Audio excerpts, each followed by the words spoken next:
meus amigos, tudo bem com vocês? Galera, aqui é o João do Mix Tudo. Pessoal, temos uma placa aqui de um Poco X3 Pro. Aparelho nunca foi aberto. Eu abri esse aparelho aqui em nossa bancada, tá? O aparelho era lacrado.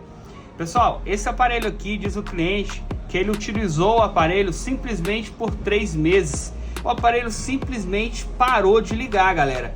Esse aparelhinho aqui, galera, ele veio para nós aí de São Paulo, tá?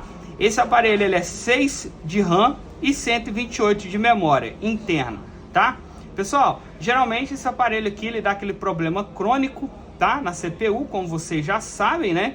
Só que esse modelo, gente, deixar bem claro para vocês, esse modelo 128, 6 GB de RAM, meu amigo, a maioria deles, quando dá problema, quando para, geralmente não é só CPU, cara. Isso daqui é uma grande bomba, tá? Por que ele é uma grande bomba? Porque é o seguinte, muitas das vezes esse modelo aqui, especificamente o 6 de RAM, quando ele dá problema, cara, ele não só dá problema na solda fria, como também ele queima a CPU de uma tal forma que você não consegue reparo. Então, esse aparelho aqui aconteceu isso, porém não é só esse. Veio para mim hoje mais um com o mesmo problema desse daqui, ó. Esse daqui também é um 6128, um X3 Pro com o mesmo problema desse daqui. E esses dois aqui deram curto na CPU, tá? O que acontece? A CPU, pessoal, E o que acontece com essa CPU? Quando você dá o start na fonte, ele dá 0.600 ampere. Então o que acontece, galera? A CPU ela aquece de uma tal forma que você não consegue nem colocar o dedo em cima, tá? Então aqui eu vou mostrar para vocês como que vocês vai conseguir identificar esse problema, tá? E como que vocês vai resolver esse problema aí, se caso você tiver os maquinários aí na sua assistência, tá? Então aqui é o seguinte, galera, ó, aqui a gente já tem a placa aqui tá na... A gente vai retirar aqui para vocês verem. E aqui temos a CPU fora, temos a memória UFS e aqui temos a memória RAM. Essa memória RAM aqui, pessoal, é uma SEC 101, tá? A maioria da SEC 102, SEC 103, SEC 115, 114, a maioria dessas memórias é 6 de RAM, tá, pessoal? Então, quando ela tipo assim, SEC 250Y, SEC 204Y, 206Y, aí ela já é 8 de RAM, tá? Aí ela já modifica. Então, aqui a gente retirou memória UFS, colocamos na box, a memória está boa, tá? A memória RAM também está boa e no caso aqui o problema está na CPU. Só que o que acontece, pessoal? Muitas das vezes não compensa para o cliente trocar a CPU desse aparelho, porque o aparelho ele é 128 e aí acaba ficando caro para o cliente e o valor de um reparo desse quase você compra uma placa para pôr aí, tá? Então aqui no microscópio eu vou mostrar para vocês como que essa placa está se comportando quando você tenta ligar ela, tá bom? Então aqui, gente, ela tá sem a memória RAM. Nesse caso, se essa placa tivesse com a CPU boa, como que você iria identificar no computador se a CPU está funcionando, se a CPU está reconhecida ou não? Você pode deixar a memória UFS no lugar, não precisa colocar a memória RAM, coloca somente a CPU, ou você pode tirar a memória UFS na hora que você estiver montando o aparelho, coloca só a CPU no lugar, conecta aqui no cabo, no flat extensor USB,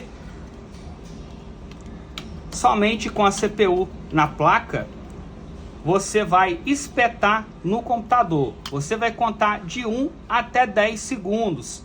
Quando você espetou no computador, se de 1 a 10 segundos ele não liberar os drives da Qualcomm, ele não reconhecer os drives da Qualcomm, significa que essa CPU não está sendo reconhecida, ou o rebale foi mal feito, ou ela está com problema, beleza? Então aqui, gente, a gente coloca o cabo no celular, e eu vou mostrar para vocês ali na câmera térmica, beleza? Então bora lá na câmera térmica para mostrar para vocês como que essa placa está se comportando. Então galera, aqui temos aqui o celular debaixo da câmera térmica. Ali você pode observar, ó, que o aparelho não está tendo curto. Isso aqui é somente reflexo, tá pessoal? Reflexo da luz. Aí fica dessa cor aqui mesmo. Ó, a CPU dele está aqui, ó.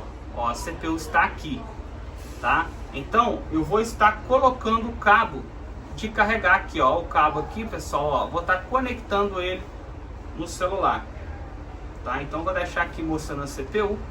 Vocês vão ver como que ela vai ficar aqui, ó. Olha lá, ela aquecendo. Olha aí, gente.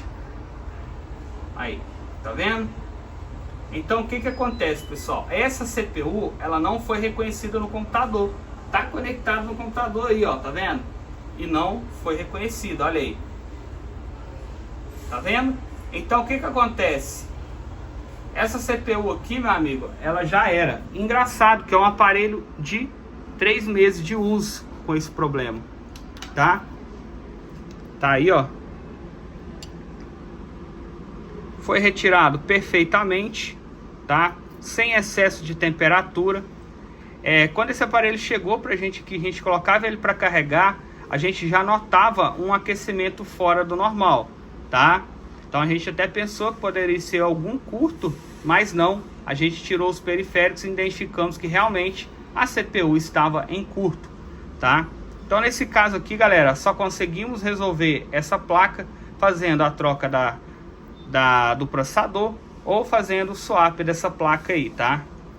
Então nesse caso aí, galera, esse aparelho aqui a gente vai passar para o cliente se ele vai querer fazer o swap ou a troca da CPU, tá? Só que a troca da CPU, pessoal, não é simples, não é simplesmente pegar e comprar e colocar a CPU que não. A placa não vai ligar, tá? Tem todo um processo aí bem detalhado, não é muito simples de fazer não, tá? Então aí e tem que ver também se vai compensar para o cliente, né? Porque uma CPU dessa aí, você comprando ela já é cara, então você tem a mão de obra para colocar e tudo mais, né? Então acaba ficando puxado para o cliente. Aí a gente vai passar para o cliente, tá? A gente vai tentar colocar aí uma 256 para ele com 8 de RAM. Eu acredito que ele vai querer fazer, né? Então é isso aí, pessoal. Espero que tenha mostrado para vocês aí, agregado valor na bancada de vocês, tá bom? E bora pra cima. E é isso aí. Tamo junto, galera.